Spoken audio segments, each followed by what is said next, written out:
ছাত্র যুবদের আন্দোলনে উত্তাল আরও এক প্রতিবেশী রাষ্ট্র, এবার হিমালয়ের কোলে ছোট্ট দেশ নেপাল।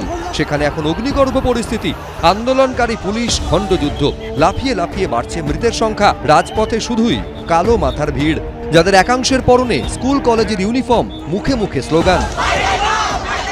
কারুর হাতে দেশের জাতীয় পতাকা, কারুর হাতে থাকা প্ল্যাকার্ডে লেখা ইউথ এগেইনস্ট করাপশন। নেপালের প্রধানমন্ত্রী কেপি শর্মা ওলির নেতৃত্বাধীন সরকার সম্প্রতি ফেসবুক, হোয়াটসঅ্যাপ, এক্স হ্যান্ডেল সহ 26টি সোশ্যাল মিডিয়া প্ল্যাটফর্মের ওপর নিষেধাজ্ঞা জারি করে। এরপরই বিক্ষোভ দানা বাঁধতে শুরু করে। সোমবার পরিস্থিতি চরমে ওঠে। আন্দোলনকারীদের দাবি, এই নিষেধাজ্ঞা আদতে সোশ্যাল মিডিয়ায় নয়, দুর্নীতির বিরুদ্ধে সাধারণ মানুষের কণ্ঠরোধ করতে চাইছে সরকার।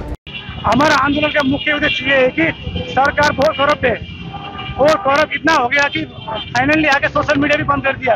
सोशल मीडिया एक ऐसा प्लेटफॉर्म था कि जहां हम अपने बात रख सकते थे, और सरकार का अब भ्रष्ट होता है और सोशल मीडिया बंद कर दिया। इसके आवाज विरुद्ध में युवा जाग गए।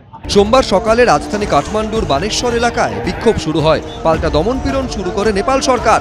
এরই মধ্যে পুলিশের ব্যারিকেড ভেঙে নেপালের সংসদে ঢুকে পড়েন আন্দোলনকারীদের একাংশ।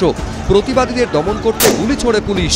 নেপালের যে ডেমোগ্রাফিটা আমরা যদি দেখতে পাই, ইয়াং সিটিজেনের সংখ্যা মেজরিটি, তারা জীবিকা খুঁজছে, তারা ওখানে কাজ পাচ্ছে না। যখনই কোনো একটা একনায়কতন্ত্র সরকার আসে, তার সাথে জনগণের যেরকম যোগাযোগ নেই, তারা তখন নানান রকম করাপশন কাজে লিপ্ত হয়। সেই করাপশনটাকে এক্সপোজ করছে নেপালের সোশ্যাল মিডিয়া। নেপালে বেশ কিছুদিন ধরেই সরকারের বিরুদ্ধে ব্যাপক দুর্নীতি ও স্বজন পোষণের অভিযোগ উঠছে। সেই পুঞ্জীভূত ক্ষোভই কি এবার রাজপথে আছড়ে পড়ছে? সোমবার সংসদ ভবনেও ভাঙচুর চালানো হয়। চলতে থাকে মুহুর্মুহু ইট বৃষ্টি। উপড়ে ফেলা হয় সংসদ ভবনের স্টিলের বেড়া। সংসদ ভবনের একাংশে আগুন লাগিয়ে দেন আন্দোলনকারীরা। পুলিশ ভ্যানের মাথায় প্ল্যাকার্ড ও দেশের পতাকা হাতে উঠে পড়েন এক আন্দোলনকারী। এই পরিস্থিতিতে সাফাইয়ের সুর শোনা গেছে প্রধানমন্ত্রী কেপি ওলির গলায়। তার দফতর থেকে একটি বিবৃতিতে বলা হয়েছে, আমরা সোশ্যাল মিডিয়া প্ল্যাটফর্মের বিরুদ্ধে নই, আমরা আইন শৃঙ্খলা লঙ্ঘন, অহংকার এবং আমাদের দেশের অপমানের বিরুদ্ধে। 1 বছর ধরে আমরা সোশ্যাল নেটওয়ার্কগুলিকে রেজিস্ট্রেশন করতে, কর দিতে এবং নেপালের আইনের অধীনে জবাবদিহি করতে বলেছি। তাদের উত্তর ছিল, আমরা তোমাদের সংবিধান জানি না।